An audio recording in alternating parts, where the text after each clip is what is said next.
Hi everybody, and welcome to my weekly cult situation report.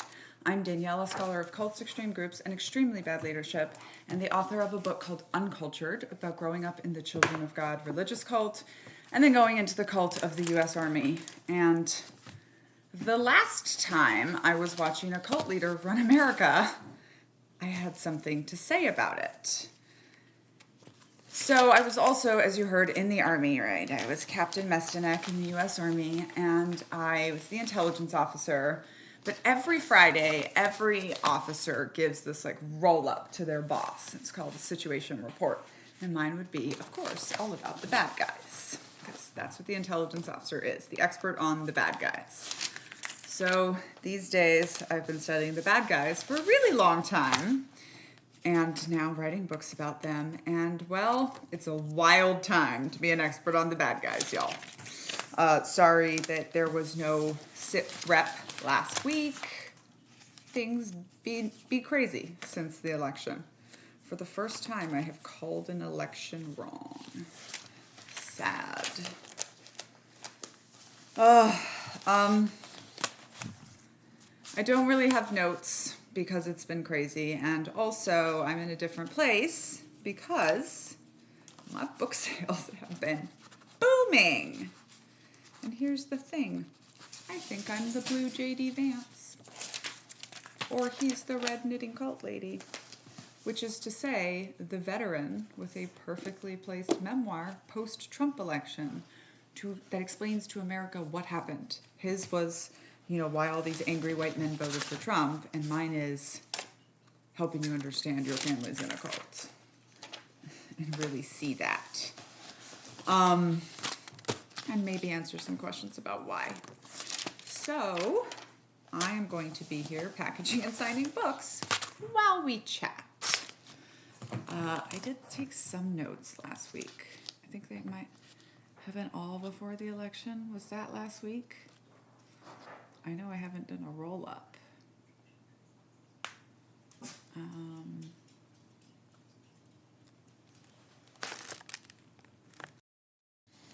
Okay, so I kind of have 2 weeks of stuff, and because everything went crazy after the election, of course, but I'm going to talk about one little thing because my kid is in the play, which is we watched Willy Wonka, and excuse me, cults are always about what? Labor. All right, so I, of course, grew up in a cult outside the U.S. I did not get any of this stuff. So I've only seen these things as an adult with my skeptical eyes. So, the first thing is just, when the Oompa Loompas are introduced, right? And he's like, they were being persecuted. It was terrible. And then I saved them, and I brought them here, where they now work for me. And then they just, keep selling how great their life is, right? I'm blanking on the chant. Oompa Loompa doopity-doo, I have a thing for you. Anyways, there's twice in that song, repeatedly, that they're telling us how great their life is. I don't buy it. It's like when all these people start showing up and telling you that a certain group is not a cult, you're just yeah, you don't have to say that. Even if you get accused of being a cult or a cult leader and you're just not, you don't have to defend it. Because people aren't out there being coerced by you if you're not out there coercing people. So, this was kind of a parallel there. Then there's this point at the end, of course, where Willy Wonka just loses his shit on Charlie. And this is called come here, go away behavior with cult leaders. They do it to keep you off guard. They will give little nasty nicknames to their friends and political enemies. Cult 45. They will fire everyone. David Berg of Children of God was always firing all of his people right around him. Interestingly enough, I was doing a podcast today, and I was I think maybe the only people I know who weren't fired at some point were my father and my grandfather, whom ran the money. So anyway, a few more things. They have to be willing to die in order to get their promised reward, right? As they're going up through that elevator, it's pulling them into the fan, and they're like, ah! And of course, there's some space travel, right? Because cults are always promising space travel, another life, another plane, another body, another whatever. And also that, what am I trying to say here? Oh yeah, and someone told me they, in the next movie, go to space in the Wonka Vader, which, by the way, naming everything after yourself, kind of part of deification. The leader making himself or herself into a god. Uh-oh. I think it's still gonna work. I think my mail guy, Ron Tay, can still send it with that. So, Willy Wonka. And oh my gosh, I'm selling so many books that I'm selling the publisher out of stock of paperbacks, so then I have to get them, buy a bunch of my books, emergency books off Amazon, so then I can sign them and send them out to people. So also, if you don't want to pay extra for my signature, you can just get the book on Amazon or at your bookshop, of course, through all the traditional means. This is just my little entrepreneurship factory here. Okay, so back to Willy Wonka, right? No other factory mixes their chocolate by fountain. Like, cults are always claiming that they're the only one that does anything. And like, at this point in the world, anyone telling you they're the only one that's had an idea or does something a certain way, like they're trying to con you or they're trying to cult you. It's just, no. Oh, damn it. I just wrote thanks for being cult because I was saying the word cult. And now I have to figure out how to turn that into something clever. Okay, so it was supposed to be thanks for being part of my community, but then I wrote thanks for being cult. Then I turned it into thanks for being here. No cult deserves you. And then I put my signature, and then at the bottom I put what cults are you in, which is kind of the design of the book, right? So I show you a cult in this microsystem of where I'm growing up in one of the world's most extreme cults. And then I show you this again in the United States Army, right? Which is this macro system that we all support, at least with our taxes. Okay. And then in order to beg you to ask yourself the question, what cults are you in? I think I put that somewhere in the finish. But if you get one that I've had my hands on, I will write things in it. And one of them will be that question. So, yeah, I've been selling upwards of 30 books a day and hoping to just keep going. Watch me come up from behind and put my book on the New York Times list. All right, so I think that was most of the Willy Wonka thing, right? It was one and only, it was special. A grown-up, he says, like, a grown-up would do everything his own way. So he had to find a child, right? Cults want you young so that they can make you do it their way, break you down and build you up in their image. And then you can move in immediately, right? Charlie, here's the factory, love bomb, everything, move right in. And now your whole family is dependent on Mr. Wonka.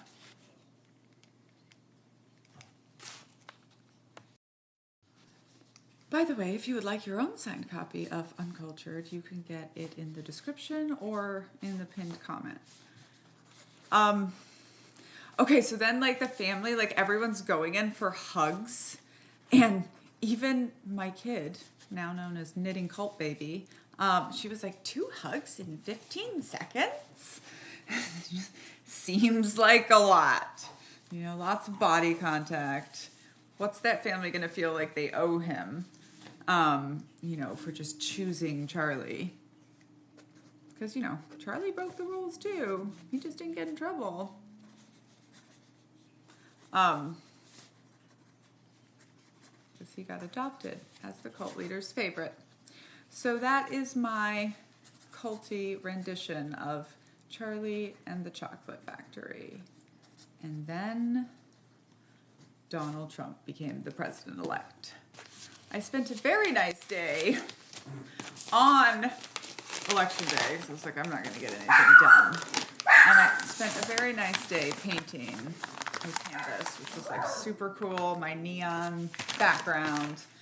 And then it was going to have 5 silhouettes in hot pink, and it would be Beyonce and Taylor, Simone Biles vaulting, and then Kamala in the chair, and with like the Statue of Liberty.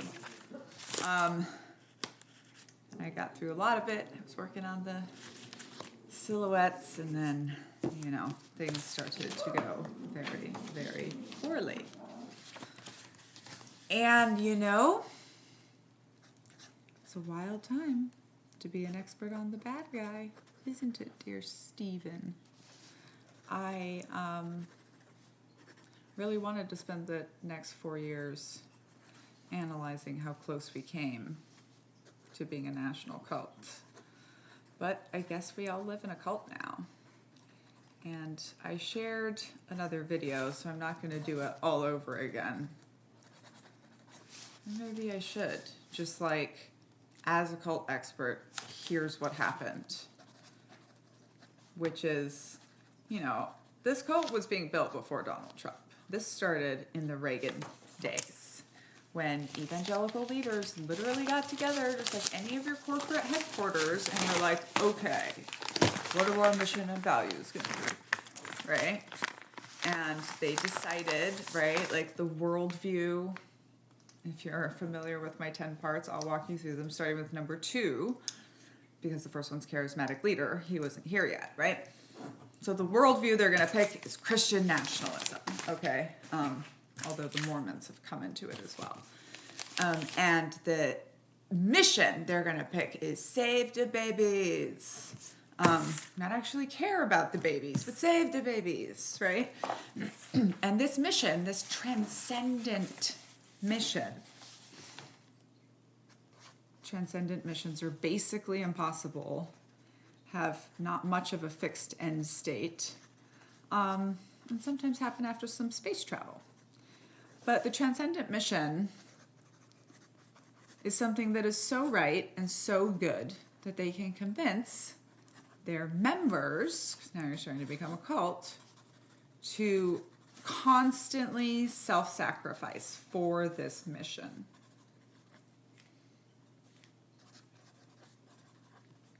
Right, and that self-sacrifice is going to be very important when we get to step 8. And so they pick this mission. And then you also, we're going to get to that later.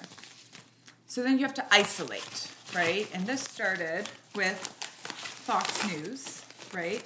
When, again, Reagan took away truth and journalism standards, and then Rupert Murdoch created Fox News as an entertainment company. We started really seeing Americans move away from, like, sharing the same reality. In the 70s, when my grandfather went off and joined a cult, if you wanted to isolate someone, really isolate an American, you kind of had to take them away to your compound in Texas or Brazil. Now, thanks to social media, but also thanks to the fact that we've polarized so much of everything, you can be isolated in your point of view. And I actually changed my regular list when people always say, isolated or held separate from the world. And I changed mine to isolated or insulated from the outside world. The Mormons are a very good example of people who've managed to appear to be living in the real world while actually being very insulated and isolated from what's actually the rest of going on in the rest of the country. And then this isolation, of course, really ramped up when they did find the charismatic leader and Trump comes in, because he got them really isolated in Fox News by being the only one that he would talk to, right? So now you're isolated. Next thing, distinguishable vernacular. This is when you start getting all of this loaded language of evangelicalism. This is when terms like reverse racism, white genocide, and replacement theory, right? All of these things start to come into the language of the alt-white. And in Cult Book Club this month, we are reading Rising Out of Hatred, the story of the little boy who helped to popularize those terms, Derek Black, and how he was once seen as like the heir to white supremacy. He's the godson of David Duke, former wizard. We are reading Rising Out of Hatred because I think it really, really shows the depth and the amount of work and faith that it takes to break someone out of an ideology. And let's remember, we all buy into our own ideology, our own indoctrination, right? So it's really, really hard to force a crack in someone's brainwashing. Because we buy in. So, Adrian Black, has a book out called The Klansman's Son, which I have not read yet, but I would like to. And if you are interested in joining Cult Book Club, I actually have 2 book clubs that I do through my Patreon. If you're seeing this on Patreon, you probably already know, but if you're seeing this on YouTube, maybe you don't. So we do Cult Memoir Book Club, and we get together on the second Wednesday of every month at 6:30 EST until 8, virtual. And we go through 12 cult memoirs. We have just read Uncultured and Educated, which is a really good single family cult memoir, and the book that inspired Uncultured, me to write Uncultured. I immediately got done listening to it. I said, why didn't I write that book first? And then I said, no, I'm going to write in the model of that book. I'm going to write the next Educated. And I did. It says, it doesn't say it on the paperback, but it does say in the hard copy, in the vein of Educated and Glass Castle. Everyone told me I couldn't compare my story to the big ones. But I did. And I got it published as a big Macmillan book. With lots of hard work. Okay. So the language, right? And more, these are the people that are talking about repealing the 19th Amendment, ladies. That's the one that gives women the right to vote. Okay. So you got your vernacular, and of course you need your us versus them, right? Because cults are not just being for something. Save the babies! You can't forget to hate people. You can't forget to also have an enemy, which feeds the persecution complex, which is very important to get us into ends justifies the means mentality. We have to feel threatened. Okay, so the right, at this same time in the 80s, they choose, we're going to hate LGBTQIA people, and we are going to hate immigrants, right? Especially brown and black immigrants. And so many things come out of that, including the war on drugs, right? And mass incarceration, etc.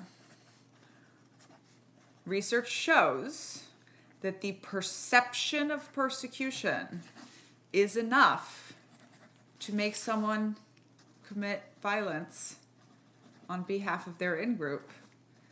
And it's as effective as actual oppression, okay?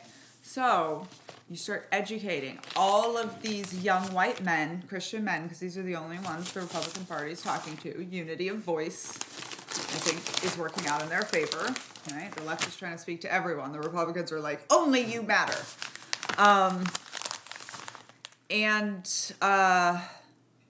Telling them that, oh, they're coming for you. And you know what? the us versus them or the persecution isn't always not true, right? We see black cults that use, oh, white America hates you, which is pretty true, right? And is coming for you. But they still use that to control and manipulate people, right? So when I say they're not wrong, is patriarchy is coming down. White supremacy is coming down. Part of what's good about studying cults is I know we're living through historical times because cults pop up in times of social turmoil. And I do think a little bit of good news here is that the only age demographic he carried was boomers. So, like, the way cults end is when they fail to keep and recruit the next generation.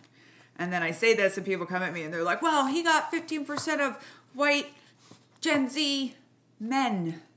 Yes, the ones nobody's sleeping with. That's part of why they're angry. Because they actually have to be decent humans because they don't get to own us anymore.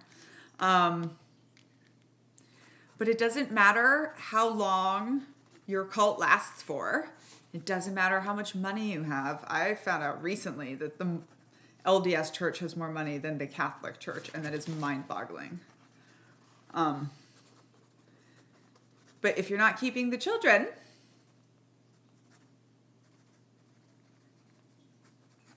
it doesn't matter. Your cult is eventually going to end, as many cults have found out, including one, Children of God, but like anemically carries on with 1,400 people and probably will until the death of the leader. And my grandfather still runs the money. Which leads me to the point of everyone's asking me right now, what do we do? How do we help our family members like y'all? If I had the answer, if anyone had the answer, I would have gotten my grandfather out of it, and I would be very, very wealthy right now because people would pay a lot of money to get their friends and family back, and children especially. Nobody knows how to crack an adult's brainwashing because we all buy into our own indoctrination. I rest my case. Okay, so you got your us versus them going pretty strong. And remember that isolation, because isolation always increases extremism. Part of the times when people are like, so what about, intentional community, whatever?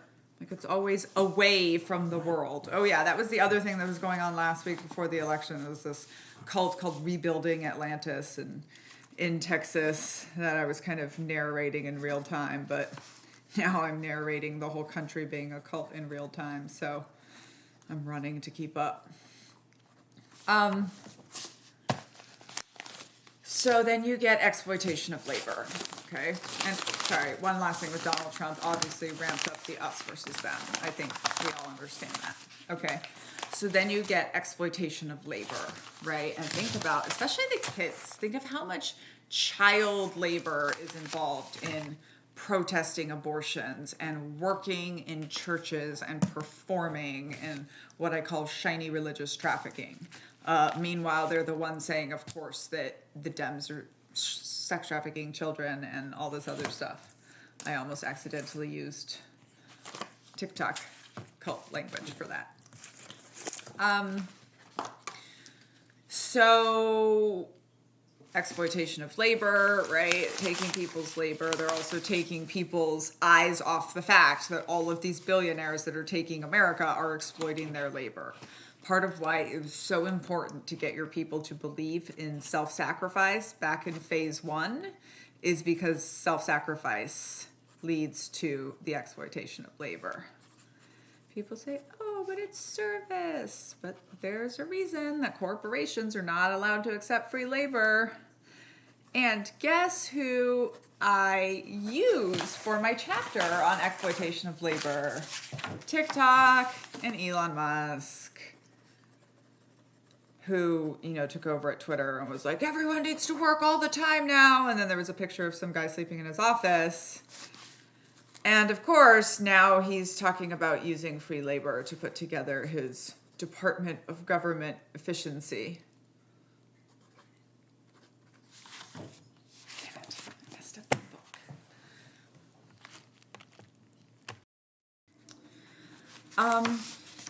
And then the final thing is ends justifies the means mentality. And of course, that's why you need the enemy and you need the outsider and you need like the apocalypse mentality, right? The world is getting so bad.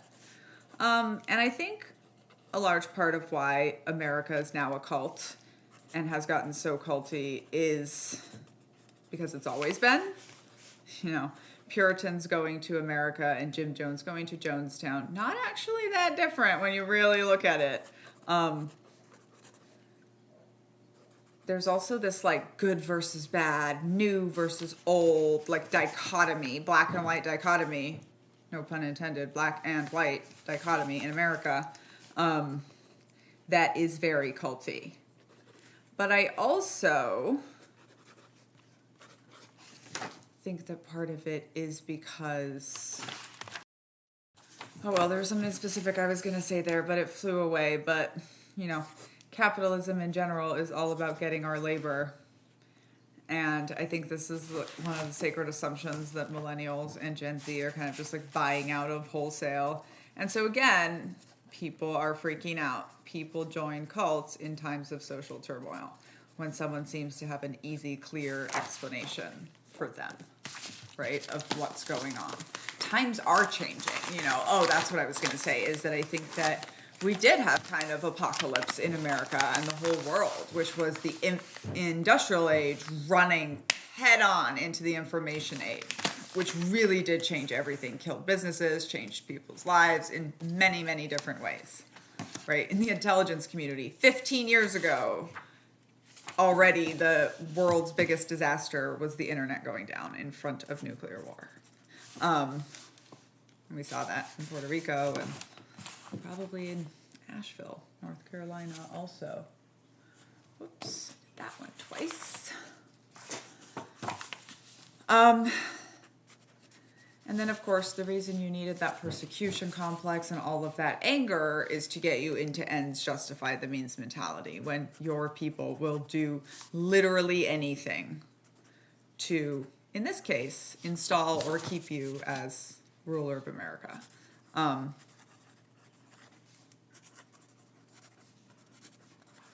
Cults are always out for political power, and they have definitely achieved it this time. And we are in for some interesting and scary times. Actually quite triggered. So maybe it's a good thing I haven't really been slowing down, because I've been blowing up. I think I sold 5 more books while I've been doing this.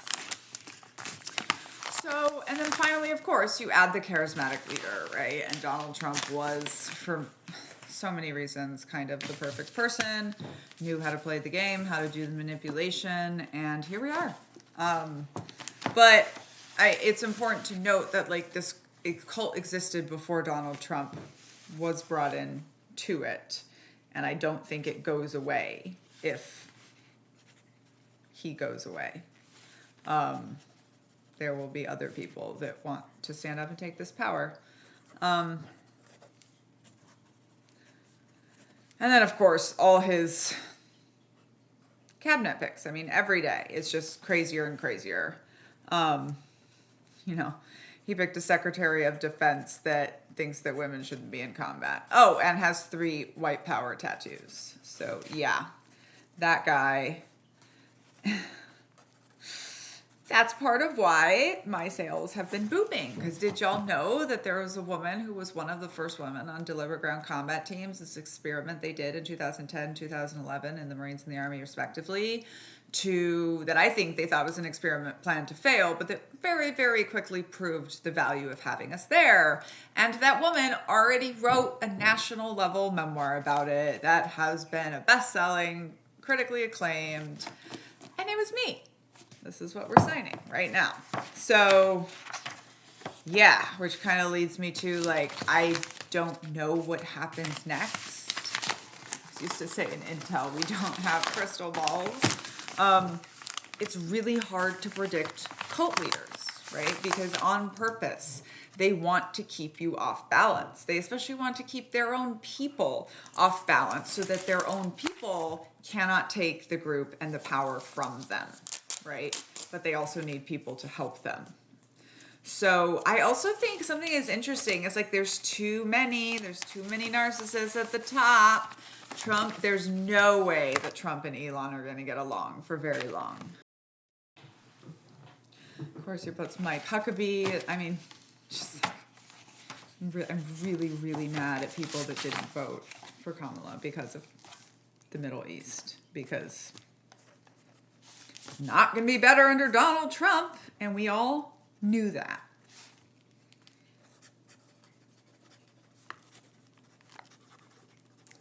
But it kind of feels like things are just going to have to kind of fall apart. You know? We've still never answered for America's original sin, slavery. Ta-Nehisi Coates says, America is not a great country that also had slavery. America became a great country because it didn't have to compete for labor with places like Europe. And was in many ways built by extremists. But, you know, I think, we're gonna see, I think white women, specifically 52% of us that voted for Trump, seriously, for shame. I think white women are going to have to just see how bad it gets and learn that they really, truly hate us too. But I think the good news is, once again, like, they are so scared. Men are so scared right now, white men, the patriarchy is coming down. And nothing's going to stop it. Nobody has ever successfully stopped progress. So, yeah, it's going to get ugly. We might have to fight in a lot of different ways. And if that happens, please stay off technology. But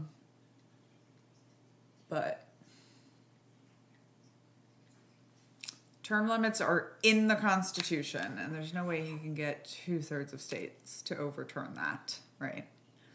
And which means if he doesn't leave office, the military, who does not owe allegiance to the president, but to the Constitution, would then, I believe, be required to come and remove him from office. And he was surprised the last time that the military wasn't loyal to him, but to the Constitution. I mean, he might try to change things up. Remains to be seen, right? There's going to be so many tests on America's checks and balances. And we're going to have to write it out. But you know what? Last time Trump won in 2016, which I did predict, I wasn't ready for it. I literally had to quit watching news hardcore and go in my hole and write a book and study cults, and now I'm ready for it. So while I might not have the crystal ball of what's going to happen, I can definitely, I think, be part of narrating the American experience and helping us understand what we are all going to experience right now. I think what we need to do is we need to build community, and I think we need to do old-fashioned building community, which is off of technology, and really learn how to best support and protect each other, because America is about to be tested. Have a great week. I'll see you all next Friday.